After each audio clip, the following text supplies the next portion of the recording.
بسم اللہ الرحمن الرحیم الحمد للہ والصلاۃ والسلام علی اہلہا۔ ناظرین محترم، حدیث شناسی میں اصول کافی کتاب عقل و جہل میں باب ہے موت علماء کے حوالے سے۔ استاد محترم امام صادق علیہ الصلاۃ والسلام فرماتے ہیں ما من احد یموت من المؤمنین احب الی ابلیس من موت فقیہ،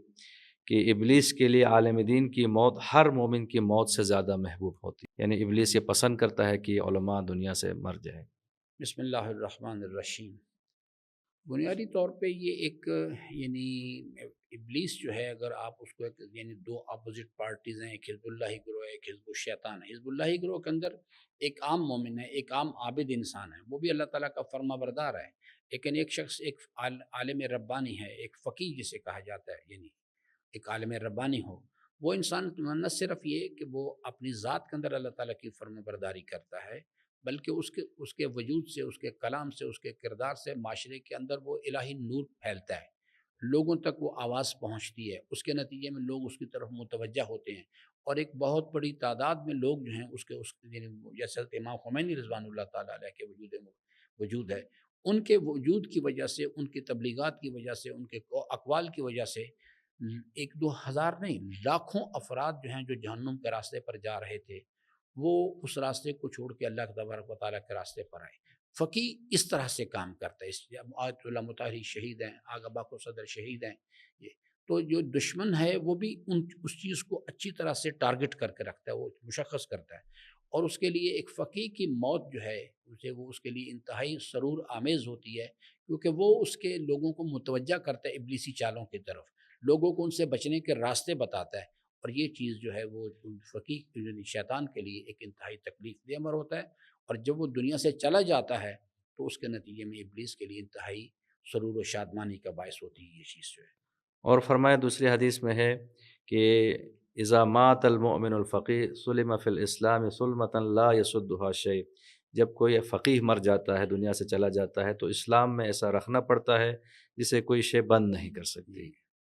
کہ یعنی ایک فقیہ شخص کی شخصیت جو ہے، یعنی جیسے حضرت امام خمینی رضوان اللہ تعالیٰ علیہ، خود آقا باکر صدر شہید رضوان اللہ تعالیٰ علیہ، یہ اس قسم کے جو لوگ ہیں جب ان کی یہ دنیا سے چلے جاتے ہیں تو اس کے نتیجے میں خود آیت اللہ مطہری شہید کے بارے میں یہ ہے کہ وہ چیز جو ہے اس کے نتیجے میں ایک ایسا خلا پیدا ہوتا ہے کہ اسے دنیا کی اور چیز کوئی آ کے اس کو پر نہیں کر سکتی، یعنی ایک عالم دین کی جو ایک حقیقی عالم ربانی ہے، اس کا انتقال جو ہے وہ شیطانی قوتوں کے لیے انتہائی سرور و شادمانی کا باعث ہے، اور حزب اللہ گروہ کے لیے ایک ناقابل تلافی نقصان ہوا کرتا ہے۔ تو امام موسیٰ کاظم علیہ الصلوۃ والسلام کی حدیث بھی اسی حوالے سے فرماتے ہیں کہ جب فقیہ مر جاتا ہے تو ملائکہ اس کے لیے روتے ہیں، کیوں؟ اس لیے کہ لأن المؤمنین الفقہاء حصون الاسلام کا حصن سور المدینہ لہا، کہ فقہاء اسلام کے اس طرح قلعے ہوتے ہیں کہ جس طرح شہر کے قلعے ہوتے ہیں جو شہر کی حفاظت کرتے ہیں، تو اس لیے فقہاء کی بھی اہمیت ہوتی ہے۔ فقہا جو ہیں، میں نے آپ سے کہا نا کہ جیسے یہ ہماری جو مادی افواج ہیں، یہ یعنی پاکستانی فوج نہیں، پاکستانی فوج تو صرف پاکستان کو فتح کرتی ہے،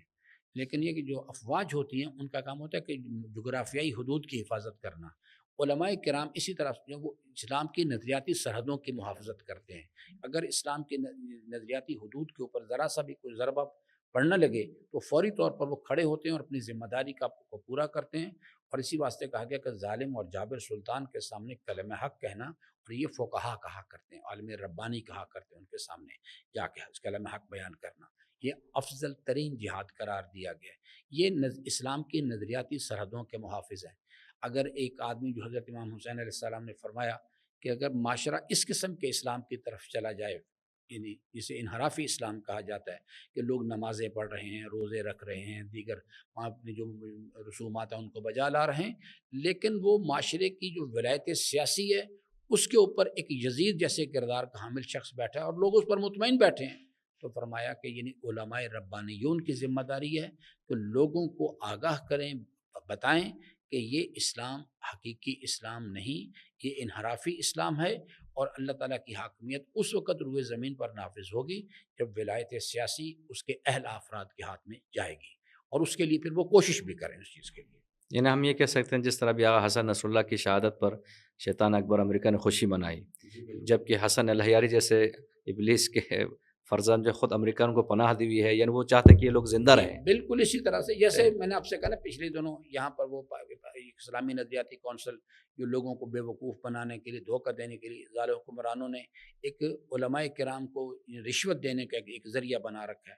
جو قاضی شرح جو تھا اس کو رشوت دی گئی، اشرفیاں پہنچائی گئیں رات کے ٹائم،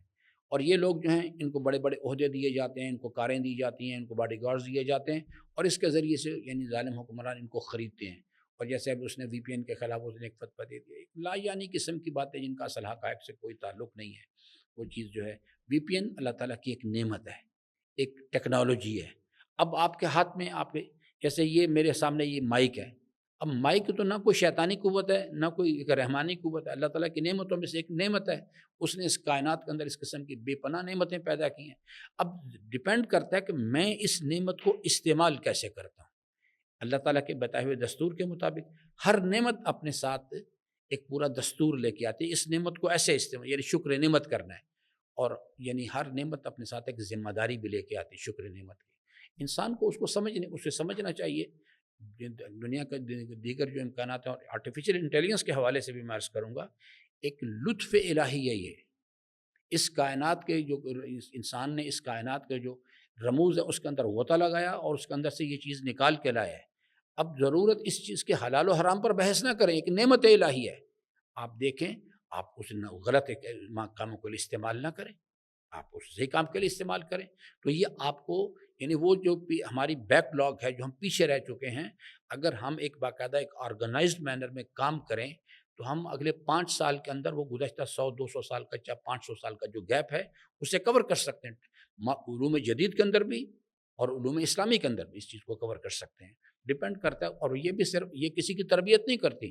تربیت کرنے کے اپنے فارمولاز ہیں ان کے مطابق۔ یہ تو صرف آپ کو ایک نور علم جو ہے وہ جو یہ پردوں کے اندر چھپا اس کو نکال کے آپ کے سامنے لا کر رکھ دیتی ہے، بس یہ کام کرتی ہے۔ تو ناظرین محترم، ان روایات میں ائمہ طاہرین نے فقہائے اہل بیت کی صفات کو بیان کیا تاکہ ہم فقہائے اہل بیت کی شناخت کر سکیں، ان کی پیروی کر سکیں۔ خداوند عالم تمام فقہائے اہل بیت خصوصاً رہبر معظم انقلاب کا سایہ دراز فرمائے۔